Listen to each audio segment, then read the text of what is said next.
Em meio às paisagens tranquilas de Areial, na Paraíba, repousa a memória de um homem que viveu intensamente os extremos da existência humana, Marcos de Lima. O passarinho foi mais do que um ex-cangaceiro.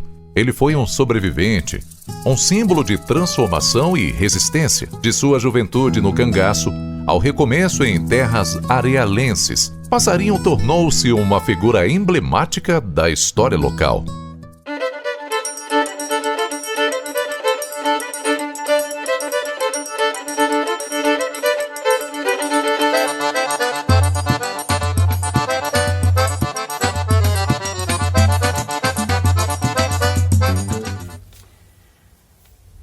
Meu nome é Eudes Donato, sou colecionador, pesquisador e colecionador de vários itens como o cangaço, revistas de esportes, livros de esportes e vários itens.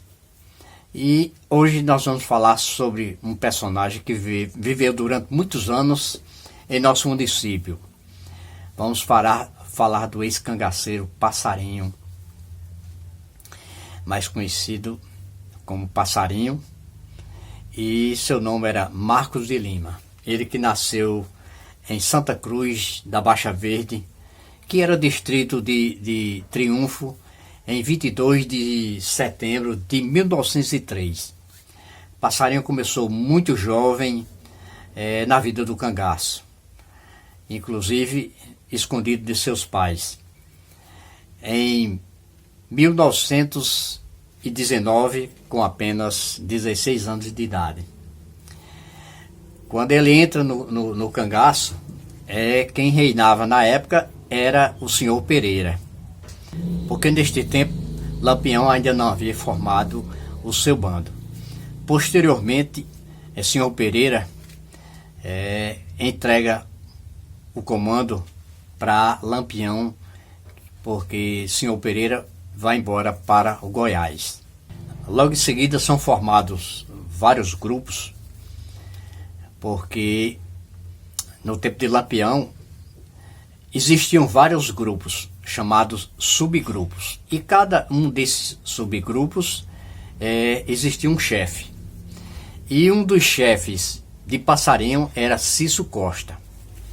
Eram grupos assim formados de 10, no máximo 15 cangaceiros, e muitas vezes o seu bando, o seu grupo participou juntamente com Lampião em ataques em propriedades. E foi também numa dessas que o grupo de Cício Costa esteve na propriedade de José Trajano, em Conceição de Piancó, Paraíba, em 6 de julho de 1921. E por aí vai outros e outros ataques.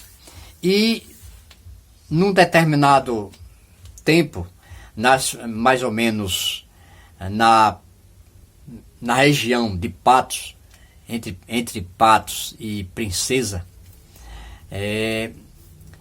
Passarinho estava junto com seu companheiro José Juriti numa estrada, e dá de encontro com um senhor que era um boiadeiro de nome Antônio Belisário. E não sei se por motivo fútil ou então até um assalto mesmo, que eu creio que foi por isso mesmo, eles atacam esse cidadão e assassina este cidadão e roubam-lhes suas vestes, algum dinheiro e suas vestes. Passado 5 ou 6 dias do acontecido, ninguém sabia quem tinha feito essa atrocidade, e um irmão de Antônio Belisário se encontra justamente com esses dois cidadãos na estrada, José Juriti e Passarinho. E um detalhe que chamou muita atenção foi que o irmão conheceu as vestes de Antônio Belisário. Passarinho viveu no cangaço durante 3 anos e 7 meses. Quando foi preso no dia 24 de dezembro de 1923. Depois ele foi julgado e condenado a 29 anos e 9 meses e ficou na casa de detenção na capital, João Pessoa. Passarinho já preso e devido ao seu comportamento, muito tempo depois, no seu comportamento, ele pegou confiança diante dos colegas de prisão e até da sua chefia. E ele passou até tomar conta das chaves, das celas, porque era bem comportado. E já no final da década de 30, antes desse período, o presidente João Pessoa sempre visitava a cadeia e conversava com os presos. Fez uma boa amizade com os presos. Aliás, os presos gostavam do presidente João Pessoa. E quando foi em 1930, João Pessoa foi assassinado através de João Dantas, em Recife, numa confeitaria. E quando os presos souberam, ficaram revoltados, né? Ficaram revoltados e teve aquela rebelião. E Passarinho foi que fez. Passarinho abriu todas as celas, inclusive nessas celas, numa delas tinha 3 mulheres presas. Ao todo foram 103, contando com as mulheres, né? 103. E fugiram e nesse período cada um procurou se esconder, procurou fugir, né? E Passarinho vem para Campina Grande. Chegando a Campina Grande, ele conhece um comerciante de nome José de Branco Ribeiro. Era um comerciante que, ao mesmo tempo também, ele bancava jogo do bicho e também aquelas 36 na cidade, e quando tinha festas nas cidades circunvizinhas, também essa 36 ia para essas festas. E ele abraçou Marcos de Lima, porque ele não se identificou. Com o passar do tempo foi que José de Branco que passou a ficar sabendo quem ele era. Mesmo assim, acolheu. E foi numa dessas andanças que Marcos de Lima, já trabalhando com José de Branco, nas festas das cidades vizinhas, como por exemplo Pocinhos, festa de padroeiro, as festas de comemoração do dia da cidade, e ele colocava essa 36 para funcionar. E foi numa desses eventos festivos que ele conheceu a sua futura esposa, Petronila. Mas também não se identificou quem era. E passaram a se namorar. Dona Petronila, uma mulher muito bonita, e se apaixonaram. E a família não sabia quem era Passarinho. Não sabia quem era. Dona Petronila, filha de José Manuel de Araújo e Francisca da Conceição, eles que residiam em Pocinhos. E quando a família soube, não queriam mais este namoro. E naquele tempo acontecia quando os pais não queriam o namoro de uma filha, o que era que o cidadão fazia? Roubava a jovem, né? Acontecia isso. Se falava isso. Fulano carregou a noiva. E foi o que aconteceu com o Passarinho. Passarinho vai com Dona Petronila para Campina Grande e apresenta a José de Branco. José de Branco, ao saber, diz: rapaz, não faça isso não, você tem que voltar e entregar ela a seus pais. Aí ele disse: não, agora se eu voltar, aí não vai ter mais jeito não, e eu quero casar com ela. E foi o que aconteceu. Seu Passarinho casou com Dona Petronila na diocese de Campina Grande. Na época era a paróquia de Campina Grande, né? Em 1937. Pois é, seu Passarinho casou na diocese de Campina Grande. Seu sogro, José Manuel de Araújo, mais conhecido como Zé Neco, tinha propriedade aqui na região do Covão, aqui no município de Areal. No Covão. E uma das irmãs de Dona Petronila era Francisca, mais conhecida como Dona Chiquinha, que era casada com Sebastião Vito, que tinha família em Pocinhos, da família Vito. Então, o que acontece? Passarinho vem morar em Areal. Na década de 40, Passarinho, até esse momento, não tinha filho. E que realmente, com o passar do tempo, não teve filho. E então ele adotou um menino, que o seu filho hoje é Arinaldo,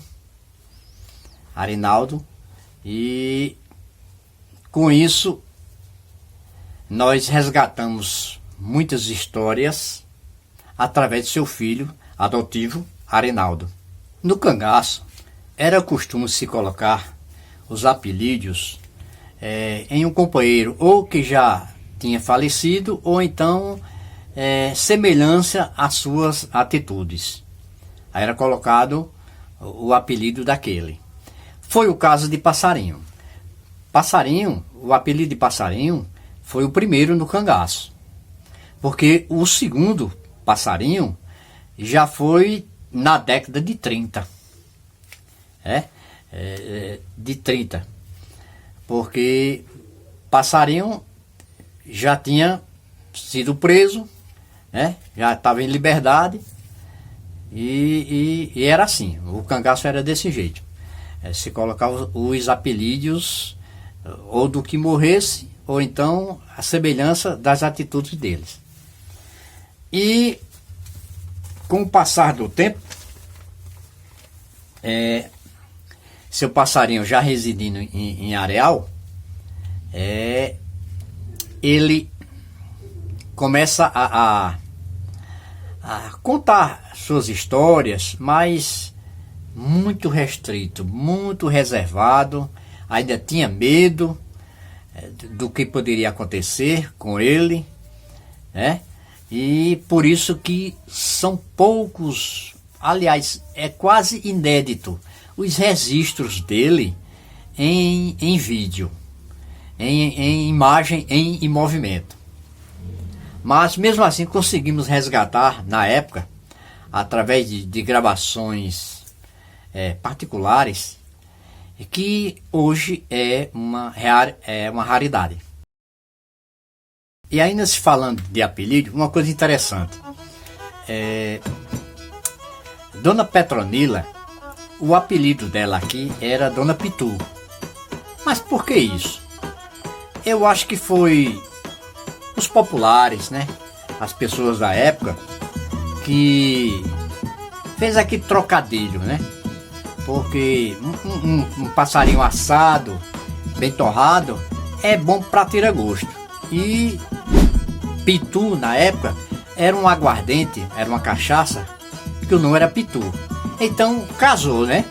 Pitu e passarinho. E o apelido pegou, realmente. Até o seu falecimento dos dois, era Pitu e seu passarinho. Muito interessante essa curiosidade. Seu passarinho teve 6 irmãos, contando com ele. Silvino, Elias, Inácio, Maria de Lima e Heloísa.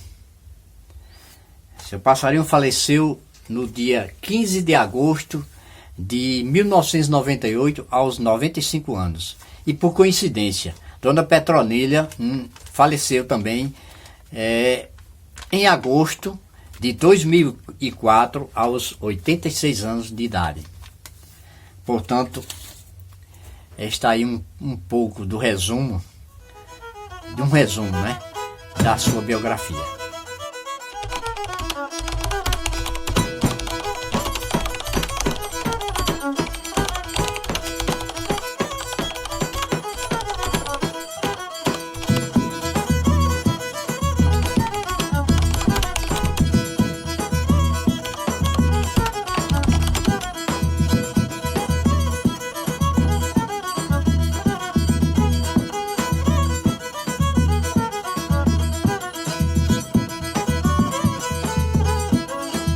Novo, desse tempo era novo.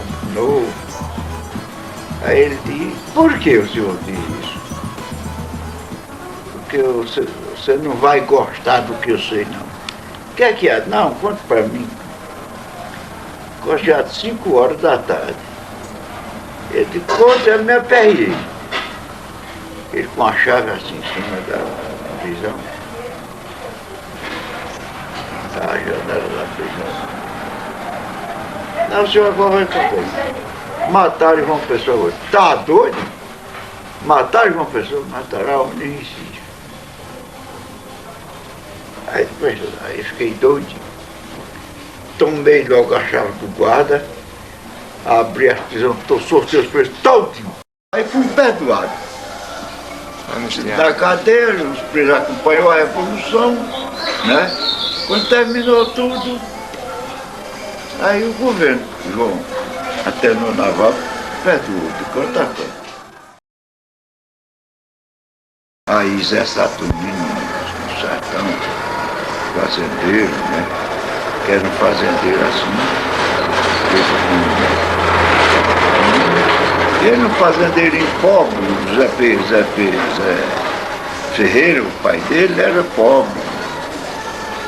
E esse Lampião, o homem era do grupo, era para. Eles desentenderam ele com o patrão dele, não é?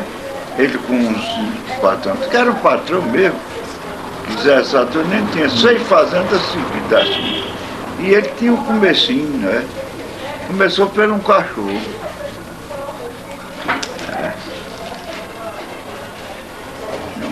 A ideia dele não era boa para ninguém, não. A ideia dele era queimar gente. É o seguinte, mataram os irmãos de Lampião. Livino morreu numa brigada de um de Flores. Antônio Ferreira, que era irmão de Lampião, morreu no grupo meu. Um companheiro matou. Matou, mas em sucesso, sabe como é? Sim. Matou de sucesso. Tanto que Lampião não quis ele no grupo mais, o Antônio. Mandou ele sair. Não ia matar ele não, que viu, foi um sucesso, mas que não ia ficar com ele em grupo. Não adiantava. Aí Antônio Ferreira saiu. Aí tem João andava com uma família, as duas moças, que morreu o velho, morreu a velha, ficou ele com as duas moças. Livino foi morto, Antônio Ferreira foi morto, que era irmão, mas esses restos ninguém sabe. Escondido estava, passavam 2, 3 dias, 10, 12, ali comendo um bodinho, uma coisa, né? Ali despistava, ele não sabia para onde, nem para onde, nem sair, nem para onde. Não tinha esse negócio de sair com ordem, não. Ele despistava. Estava aqui, estava escondido lá na fazenda de quem quer que seja. Quando queria sair, não avisar ninguém. Queimava o chão. Tinha os pontos certos e falar com eles de um em um. Não era sair todo mundo e falar com eles assim, rapaz.